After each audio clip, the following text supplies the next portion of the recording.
Hi, it's Miss Parrot, and this video is about the light reactions, the first step in photosynthesis. Now, before we get going, we're going to have to throw out our middle school understanding of the equation for photosynthesis. Why? Because it doesn't account for all the atoms, and it doesn't give us a deeper understanding about the mechanics of photosynthesis and which molecules contribute to which part of the process. So, today we're going to be using this version where we start with 12 waters instead of 6, plus 6 CO2 yields 6 oxygen plus 1 glucose plus 6 water here at the end. Now note, these water are not left over from this first water. These are brand new. There's a whole video that explains the entire accounting of photosynthesis. Feel free to check that out to get the big picture. But today we're focusing on the light reactions. One of the reasons I set it up like this is because it helps us account for all the atoms.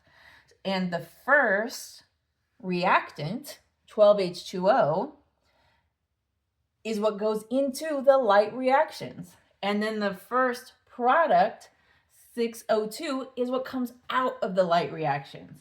And the light reactions is first. Then the second process is the Calvin cycle.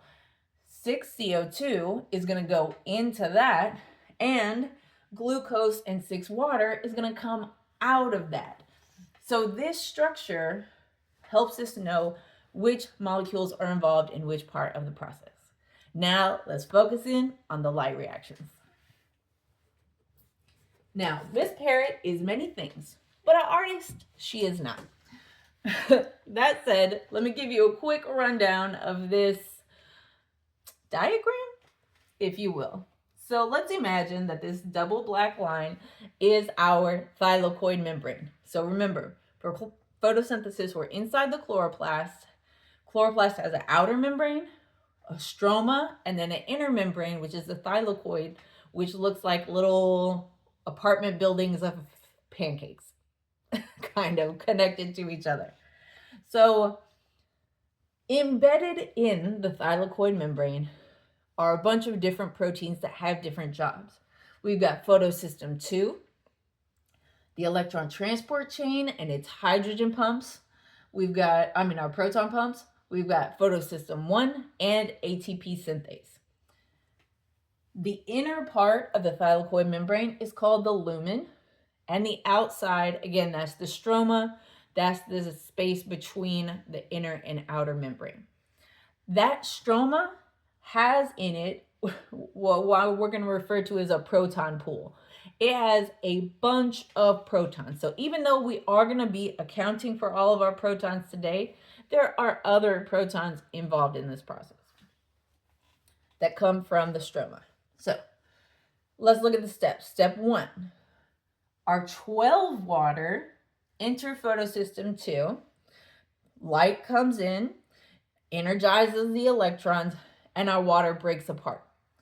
Now, that's gonna, then not only do the hydrogens come off of the oxygen, but then the hydrogens split further into 1 proton and 1 electron. So from 12H2O, we're going to get 24 electrons and 24 protons. And then those 12 individual oxygens are going to pair off and become 6O2. That 6O2 is then going to diffuse out of the plant and into the air for all of life to take in and help drive its respiration. So that's where the oxygen comes from and goes. Now, the reason we need 12 is because experimental evidence has demonstrated that all of the oxygen that's released comes from the splitting of water. So that's why we had to throw out our old equation. If we use that, we'd only end up with 3O2, but we don't. We end up with 6. So we've got our 12 waters making electrons, protons, and bye-bye oxygen. Step 2, the electron transport chain. So these 24 electrons are going to go through the electron transport chain, and which is, again, proteins.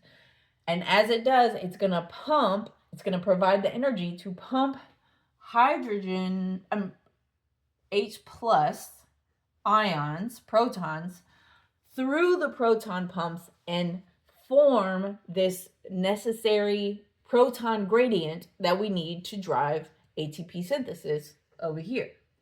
So our electrons are powering, right? They're excited. They've got energy. That energy is being used to pump protons. The protons are building up and building up.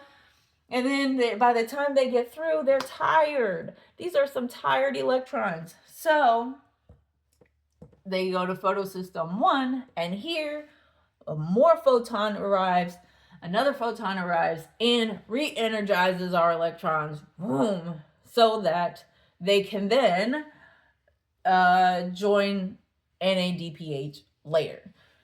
So that's what's happening with our electrons. And then they go through there and then they get dumped back out into the stroma. Next, all these protons that are up here that are part of the gradient, they are going to flow through ATP synthase and power, like literally power, the production of ATP from ADP and inorganic phosphate. So you're going to get 18 ATPs out of this. Hey, that's great. Then we're going to split our protons into 2 piles. 12 are going to become part of glucose. They're going to join up with NADPH and eventually become part of glucose. The other 12 are going to join with one of the oxygens from CO2 and become that product side water. And then the last step of the light reactions is that 12 NADP plus are going to join up with the 24 electrons and 12 of those protons to form 12 NADPH. So the final things that are leaving the light reactions, right? We have O2, which is our waste, bye-bye. Then we have 18 ATPs that were produced through this process.